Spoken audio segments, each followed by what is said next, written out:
51편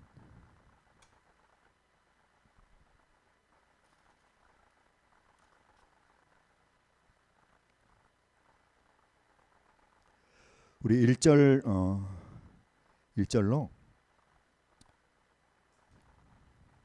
12절까지 함께 읽겠습니다. 시편 51편 1절로 12절 찾으셨죠? 다 같이 시작. 하나님이여, 주의 인자를 따라 내게 은혜를 베푸시며 주의 많은 긍휼을 따라 내 죄악을 지워주소서. 나의 죄악을 말갛게 씻으시며 나의 죄를 깨끗이 제하소서. 무릇 나는 내 죄과를 아오니 내 죄가 항상 내 앞에 있나이다. 내가 주께만 범죄하여 주의 목전에 악을 행하였사오니 주께서 말씀하실 때에 의로우시다 하고 주께서 심판하실 때 순전하시다 하리이다. 내가 죄악 중에서 출생하였으며 어머니가 죄 중에서 나를 잉태하였나이다. 보소서, 주께서는 중심이 진실함을 원하시오니 내게 지혜를 은밀히 가르치시리이다. 우슬초로 나를 정결하게 하소서. 내가 정하리이다. 나의 죄를 씻어 주소서. 내가 눈보다 희리이다. 내게 즐겁고 기쁜 소리를 들려주시사 주께서 꺾으신 뼈들도 즐거워하게 하소서. 주의 얼굴을 내 죄에서 돌이키시고 내 모든 죄악을 지워주소서.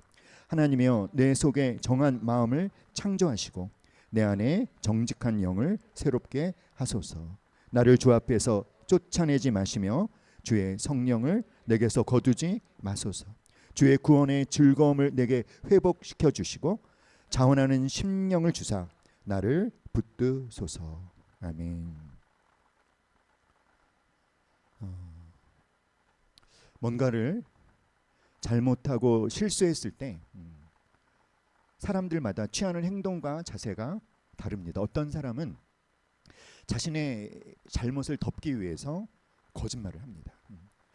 거짓말을 하면 그 거짓말을 또 덮기 위해서 또 다른 거짓을 만들어내지만 결국 어떻게 되죠? 결국은 모든 게 다 들통이 나버리죠.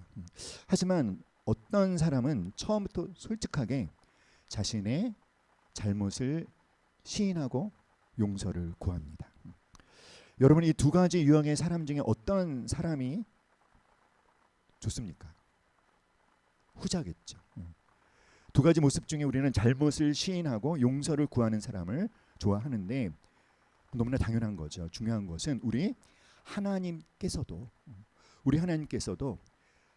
나의 죄가 무엇인지를 깨닫고 인정하고 하나님 앞에 그것을 고백하고 용서를 구하는 바로 그런 사람을 하나님께서 기뻐하십니다.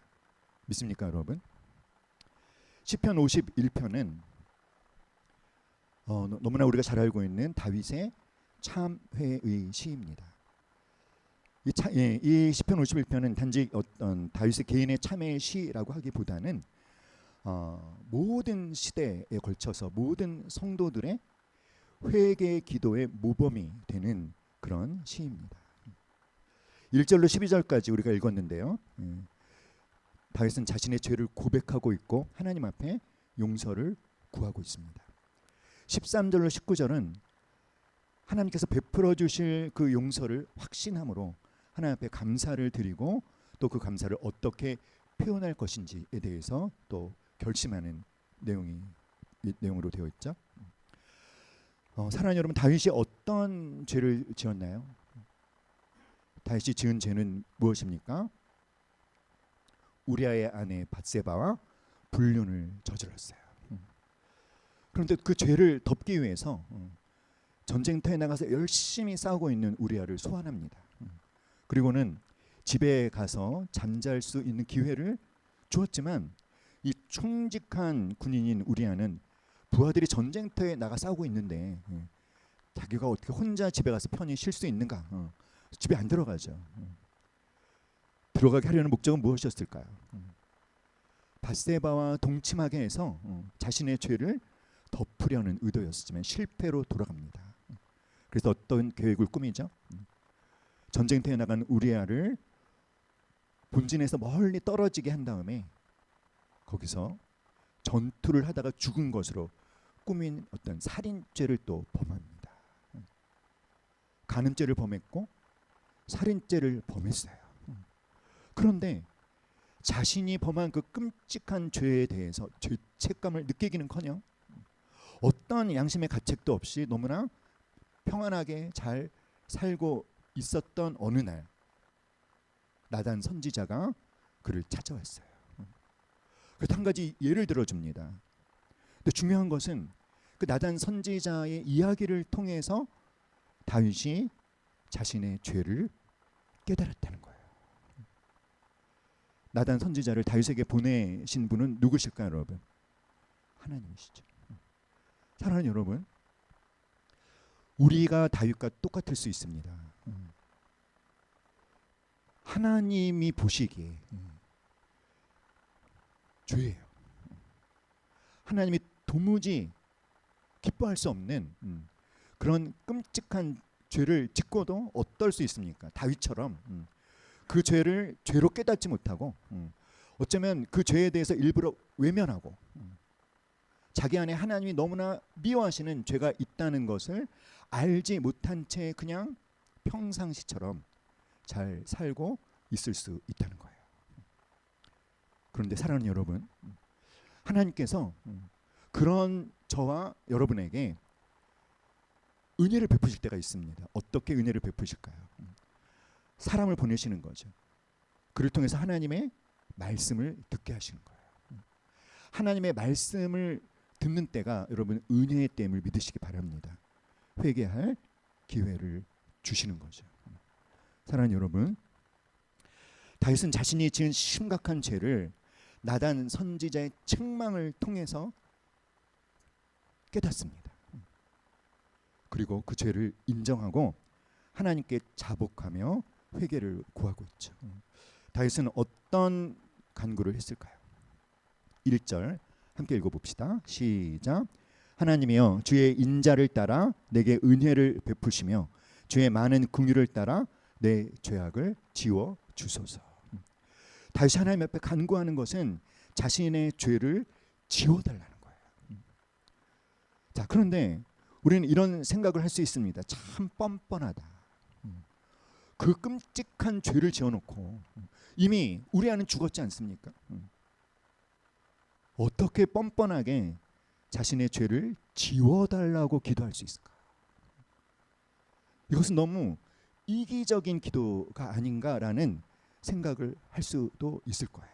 그렇죠? 그런데 사랑하는 여러분, 우리가 알아야 되는 것이 무엇이냐면 다윗은 왜 어떤 이유 때문에 자신의 죄악을 지워달라고 하고 있을까? 그 이유가 뭘까요? 다윗이 자신이 범한 죄를 지워달라고 요구하고 있는 것은 그 죄가 그 죄를 너무 슬퍼하게 되었기 때문이에요. 그 죄를 지은 자신을 도무지 용서가 안 되는데, 그런데 사랑하는 여러분, 우리가 아주 하나님 보실 때 너무나 끔찍한 죄를 지어서 우리가 더 떨어질래야 떨어질 수 없는 밑바닥까지 떨어졌을 때, 그런데 그때 여러분, 다윗이 자신의 죄악을 지워달라고 하나님 앞에 나아갈 수 있었던 근거가 무엇인지를 봐야 돼요. 다윗은 내 죄악을 지워달라고 할 때 그냥 지워달라고 하지 않습니다. 뭐라고 얘기합니까? 무엇을 따라? 주의 인자를 따라. 주의 무엇을 따라? 주님의 많은 긍휼을 따라. 그러니까 자신이 도무지 지울 수 없는, 자신의 힘으로 어떻게 할 수 없는 그것 때문에 늘 괴로운 거죠. 이제 괴로워졌어요.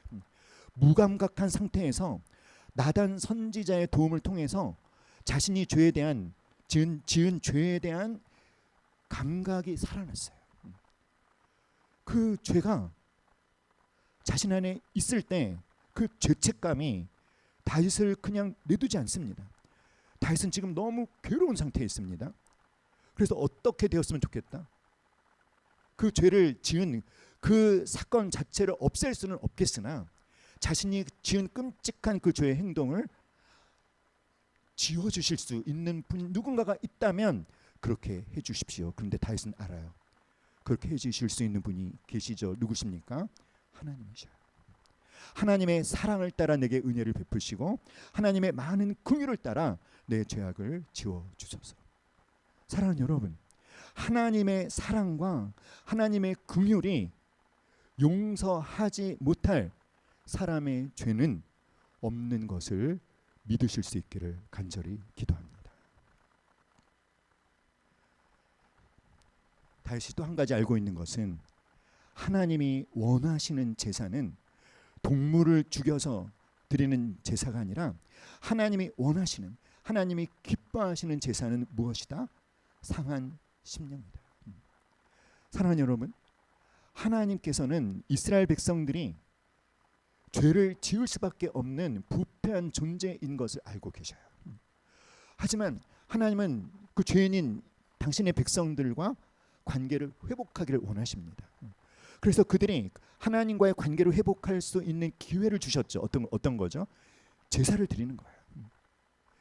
짐승을 죽여서 피의 제사를 드리면 그러기 전에 그 짐승의 머리 위에 그 속죄 제물, 희생 제물의 머리 위에 오른손을 얹고 기도하잖아요. 이게 무슨 기도죠? 죄를 전가시키는, 죄 지은 사람의 죄를 그 희생 제물에게 옮기는 거죠. 내가 죽어야 되지만 그 희생 제물이 대신 죽는, 피를 흘리는 희생을 했을 때 하나님께서 그 죄 지은 자의 죄를 용서해 주시는 것입니다. 그런데 다윗이 깨달은 게 무엇이냐면 정말 하나님이 원하시는, 정말 하나님이 기뻐하시는 제사는 짐승을 제물로 드리는 제사가 아니라 어떤 것이다? 상한 심령이다. 상하고 통회하는 마음. 상하고 통회하는 마음이 무엇이죠?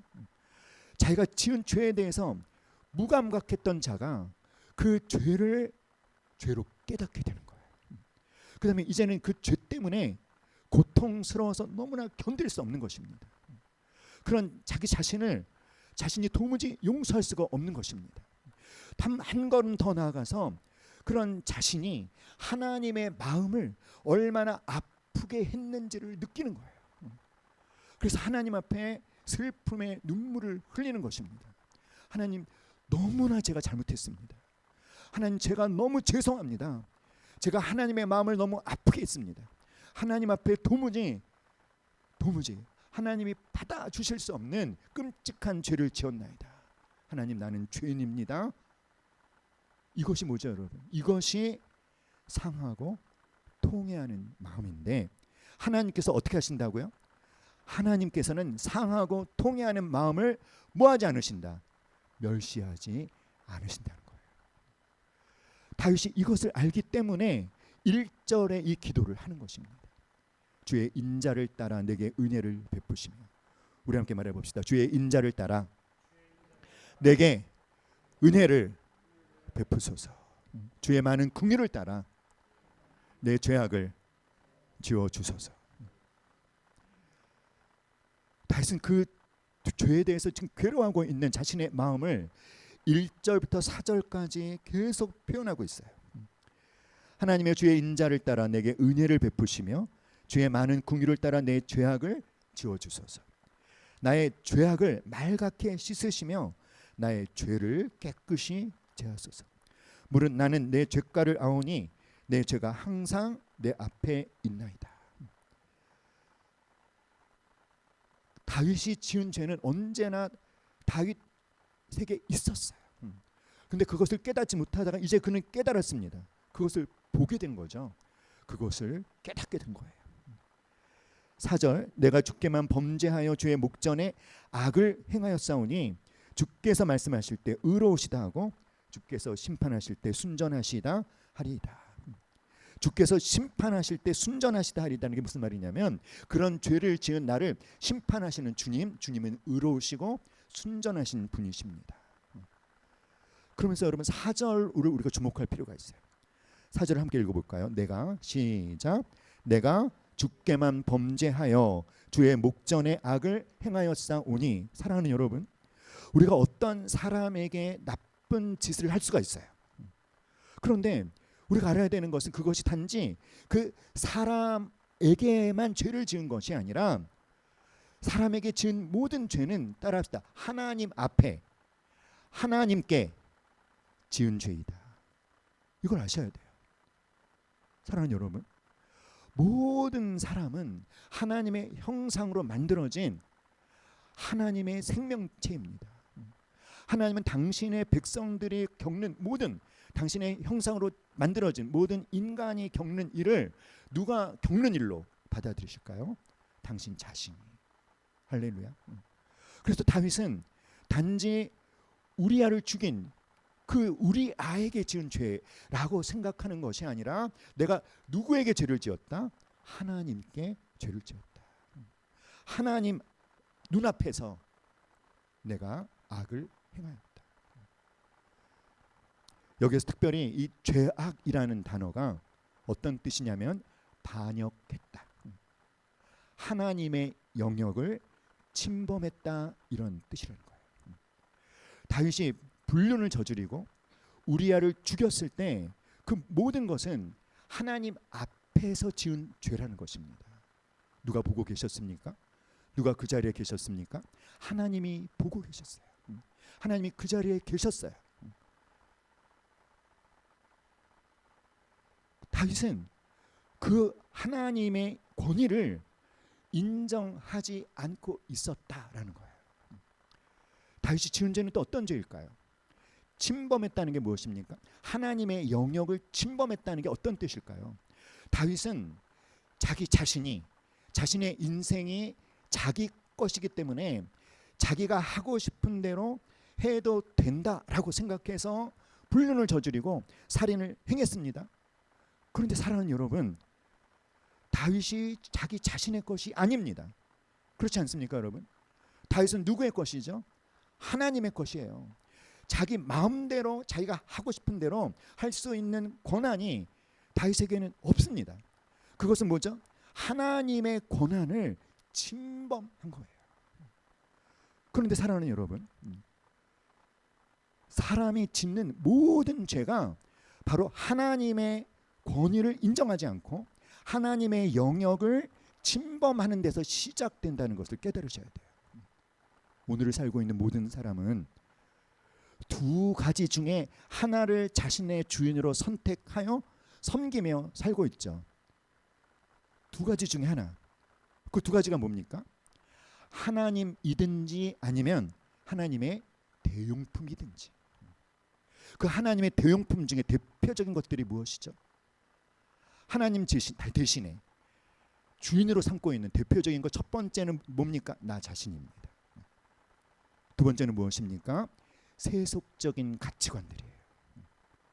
사랑하는 여러분, 아담과 하와가 지은 죄는 무엇이죠? 그 죄는 어떻게 시작됐을까요?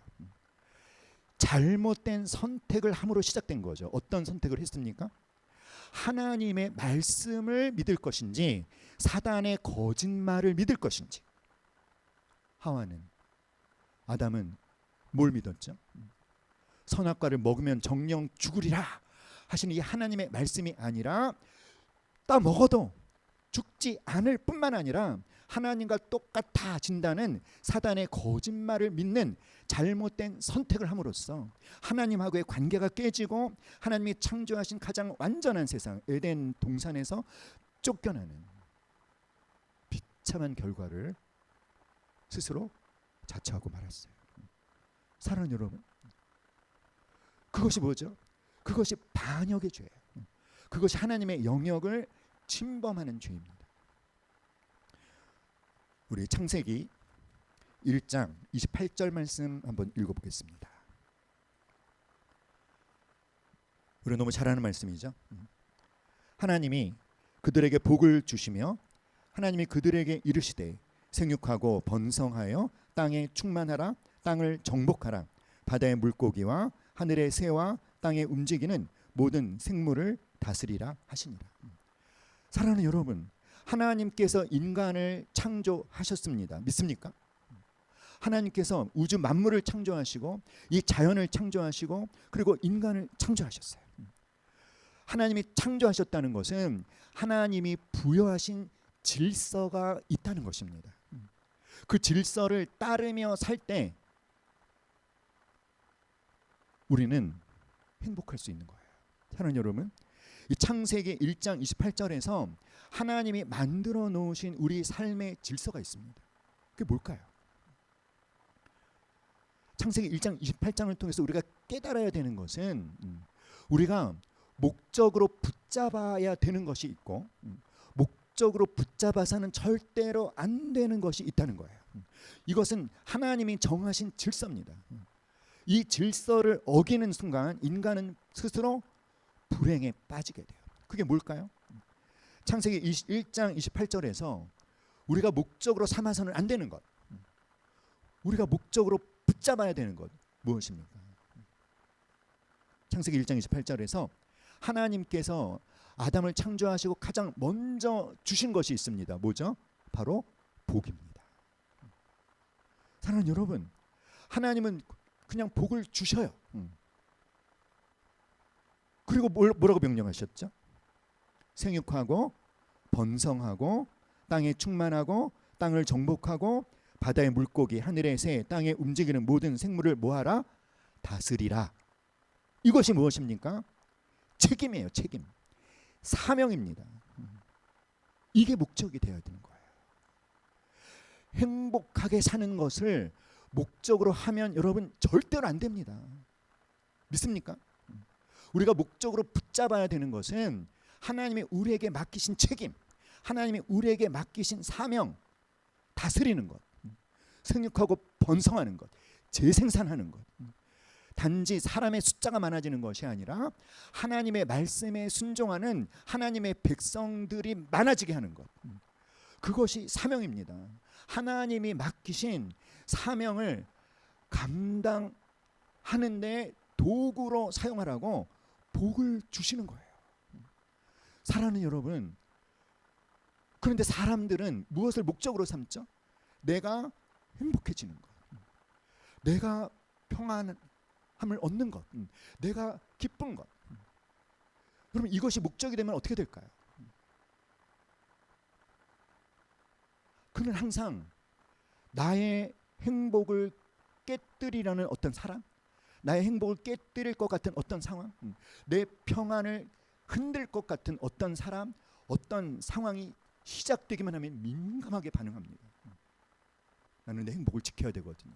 내 평안을 빼앗기지 않고 싶거든요. 그래서 화를 내고요, 비난하고요. 사랑하는 여러분, 그런데 이 행복이라고 하는 것은, 평안이라고 하는 것은 우리를 만드신 하나님의 목적대로 살 때, 따라합시다, 결과로 따라오는 것이다. 결과로 따라오는 거예요. 추구하지 않아도 돼요. 믿습니까, 여러분? 하나님이 그냥 주시는 것입니다. 여러분의 공통점이 하나 있죠. 여러분의 공통점이 뭐죠? 조이어라는 공통점이 있잖아요. 조이 제자 훈련을 받고 계시고 다 받으신 분들 아닙니까? 조이. 이 조이라는 단어 속에 어떤 비밀이 담겨져 있죠? Jesus first, other second, you third. 나를 마지막에, 하나님을 첫 번째, 다른 사람을 두 번째, 나는 어떻게 할 때? 나는 맨 마지막에 둘 때. 그런데 뭐가 있다? 참된 기쁨이 있습니다. 왜 이게 기쁘죠? 왜 그럴 때 참된 기쁨을 얻죠? 왜냐하면 하나님이 만들어 놓으신 질서대로 사는 삶이기 때문에. 하나님이 만들어 놓으신 질서대로 살면 당연히 뭐가 따라온다? 기쁨이 따라오는 거예요. 평안이 따라오는 거예요. 행복이 따라오는 것입니다. 믿습니까, 여러분? 그렇다면 여러분, 이 질서를 거스르며 사는 게 바로 뭐 하는 것이죠?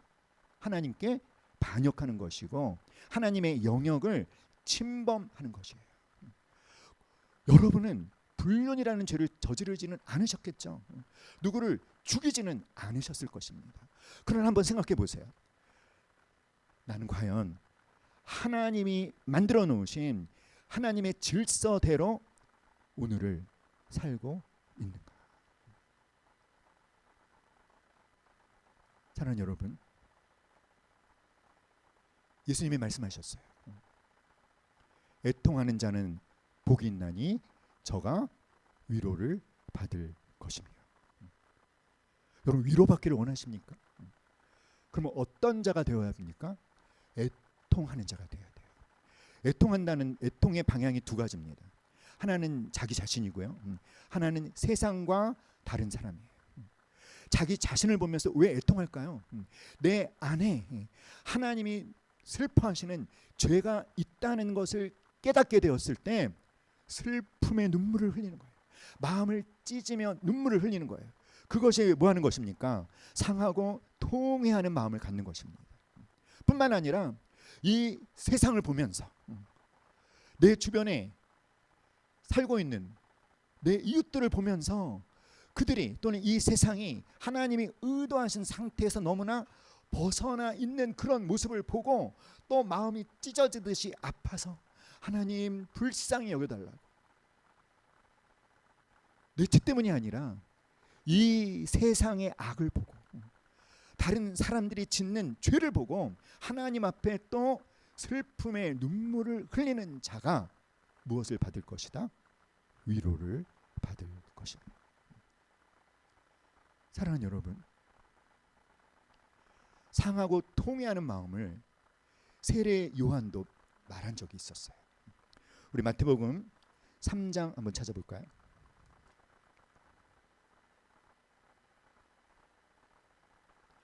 마태복음 3장입니다.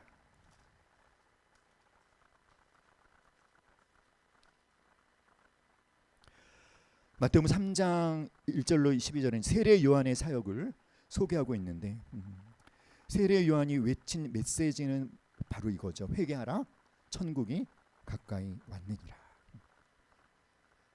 세례 요한은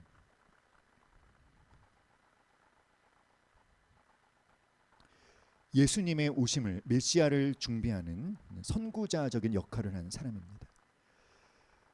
예수님이 처음 등장할 당시 이스라엘 자손들은 오랫동안 나라를 이루지 못한 채 다른 나라의 포로로 잡혀가든지 아니면 식민 통치를 받고 있었어요.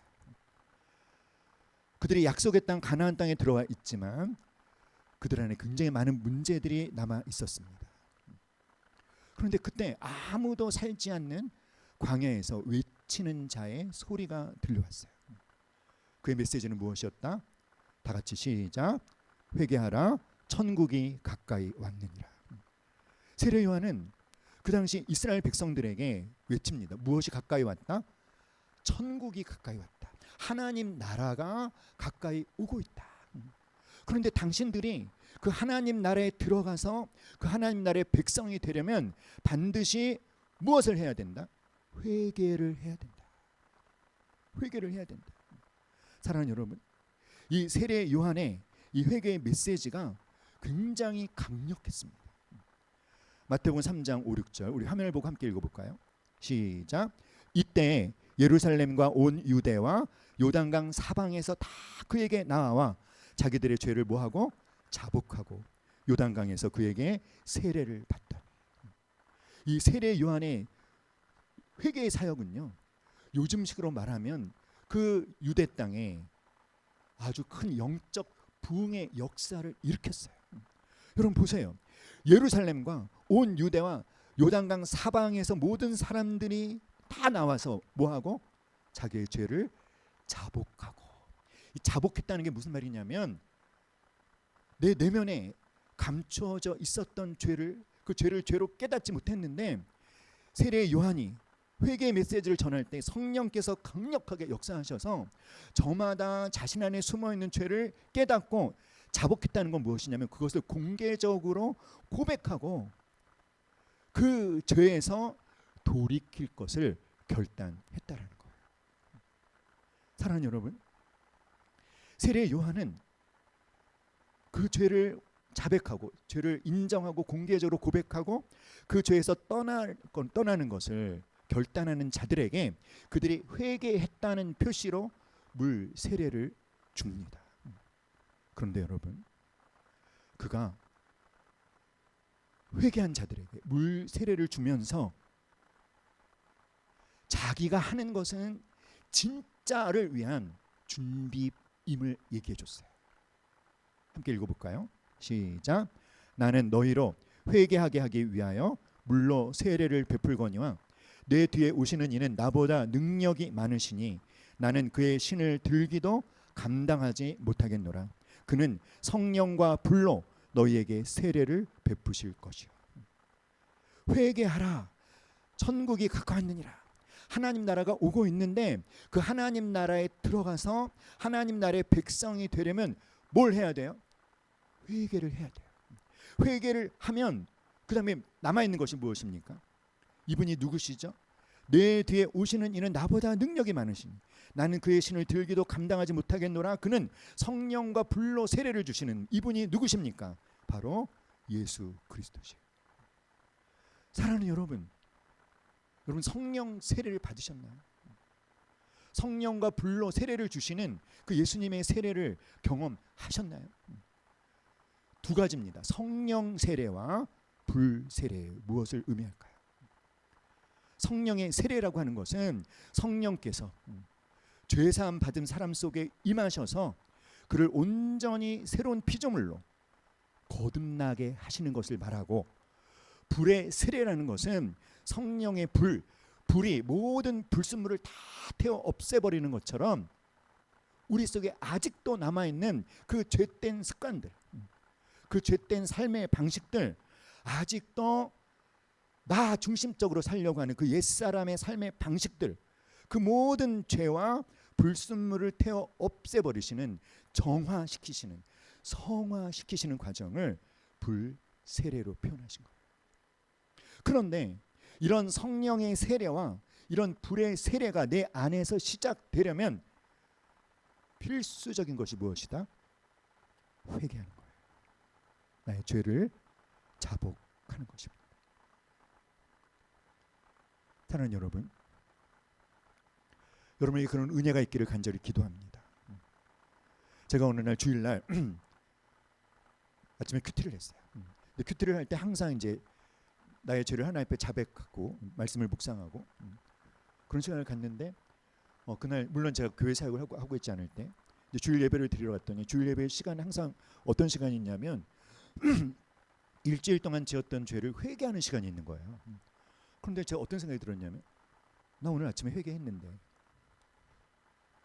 뭘 또 회개를 하지? 그런 생각이 드는 거예요. 그런 생각이 들다가 제가 깜짝 놀랐어요. 와, 내가 엄청 교만하구나. 회개할 게 없다니. 무서워졌어요. 내가 나의 죄에 대해서 너무 무감각한 거 아닌가? 어떻게 아침에 회개했다고 나를 거의 의롭다라고 생각하고 있는 거 아니에요, 그렇죠? 정신이 번쩍 들더라고요.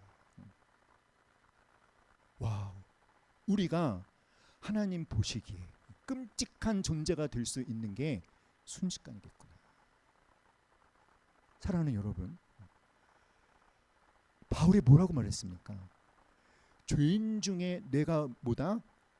괴수다.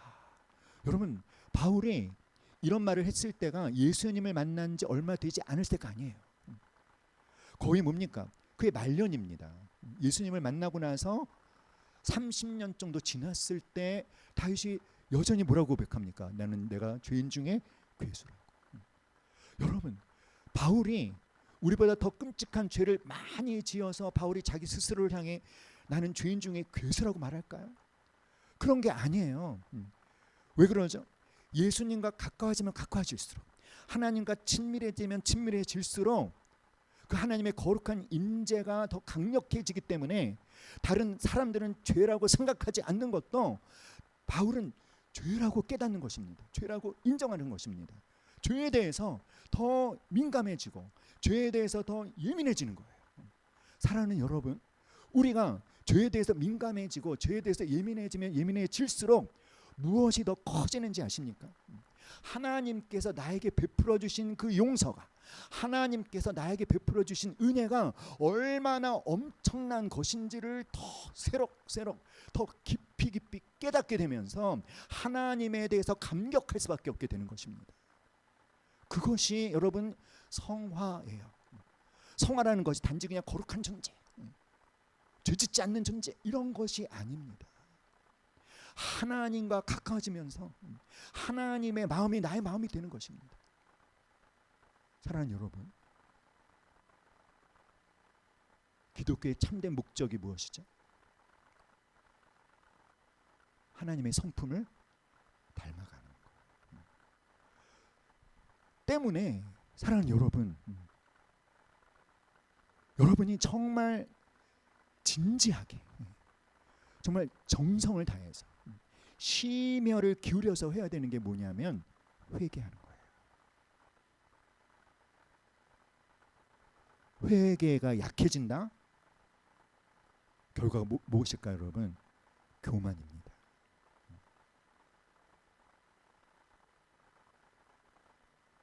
회개하십시오. 사랑하는 여러분, 시편 51편 10절 함께 읽어볼까요? 시작. 하나님이여 내 속에 정한 마음을 창조하시고 내 안에 정직한 영을 새롭게 하소서. 다윗은 하나님 제가 깨끗한 마음을 갖겠습니다, 하나님 제가 정직한 영을 갖겠습니다 라고 기도하지 않습니다. 그렇게 말하지 않습니다. 내 안에 정말 정한 마음을, 여기서 창조가 뭐냐면 창세기 1장 1절의 그 창조예요. 무에서 유를 창조하시는 하나님만이 하실 수 있는 일 무엇입니까? 우리 속에 정한 마음을 창조하시는 것, 정직한 영을 새롭게 하시는 그 일은 오로지 누구만이 하실 수 있는 일이다? 하나님만. 사랑하는 여러분, 우리가 매일 이 기도를 해야 될 줄 믿습니다. 매주 주일마다 또 이 기도를 해야 될 줄 믿습니다. 믿습니까, 여러분? 함께 기도할까요? 시작. 하나님이여 내 속에 정한 마음을 창조하시고 내 안에 정직한 영을 새롭게 하소서. 다윗은 또 뭐라고 기도할까요? 다 같이 시작. 주의 구원의 즐거움을 내게 회복시켜 주시고 자원하는 심령을 주사 나를 붙드소서. 나를 뭐 하소서? 붙들어 주십시오. 왜 붙들어 달라고 기도할까요? 다윗은 자신이 얼마나 연약한지를 너무나 잘 알고 있어요. 그래서 하나님께서 정직한 영을 새롭게 해주셔도 하나님이 계속해서 자기를 붙잡아 주지 않으면 또 죄를 지을 수밖에 없는 그런 연약한 존재임을 알기 때문에 나를 어떻게 해주십시오? 붙들어 주십시오. 하나님 나를 지켜주십시오. 늘 나에게서 떠나지 말고 제가 죄의 유혹에, 사단의 유혹에 넘어가지 않도록 저를 붙들어 주세요. 그리고 하나님, 제가 하나님 앞에서 회개할 때마다 하나님이 저에게 용서를 베풀어 주신, 그 구원을 베풀어 주신 그 즐거움을 계속해서 어떻게 해 주십시오? 회복시켜 주십시오. 왜 이 기도를 할까요? 금방 식어버리거든요. 여러분, 구원의 즐거움이 살아 있습니까? 아니면 여러분에게도 이 기도가 필요합니까? 매일 기도하시기 바랍니다. 자원하는 심령을 주사 스스로 간절히 원하는 마음으로 하나님께 이 기도를 하는 저 여러분 될 수 있기를 간절히 기도합니다. 사랑하는 여러분, 너희가 회개하여 각각 예수 그리스도의 이름으로 세례를 받고 죄의 사함을 얻으라. 그리하면 누구를? 성령을 선물로 받으리니. 우리 안에 성령님이 내주하고 계시지만 성령님이 내주하신 것과 성령 충만한 것은 다른 거죠. 성령 충만한 건 뭐죠, 여러분? 내가 온전히 성령의 지배를 받는 상태, 내가 온전히 성령의 통치를 받는 상태, 내가 온전히 성령님에게 장악되어진 상태. 여러분, 우리가 성령 충만하지 않으면 우리는 언제나 다윗처럼 끔찍한 죄를 지을 수밖에 없는 그런 연약한 존재임을 인정하시고 애통하는 마음으로 하나님 나의 죄를 지워주시고 내 속에 정한 마음을 창조해 주시고 정직한 영을 새롭게 해주시고 나를 붙들어 주시옵소서. 그렇게 기도함으로 하나님 내 마음에 더 민감해져가는 그 온전한 성화가 더 구체적으로 여러분 안에 일어날 수 있기를 간절히 기도합니다. 다 같이 시작. 하나님이여 주의 인자를 따라 내게 은혜를 베푸시며 주의 많은 긍휼을 따라 내 죄악을 지어 주소서. 하나님이여 내 속에 정한 마음을 창조하시고 내 안에 정직한 영을 새롭게 하소서. 함께 기도하겠습니다.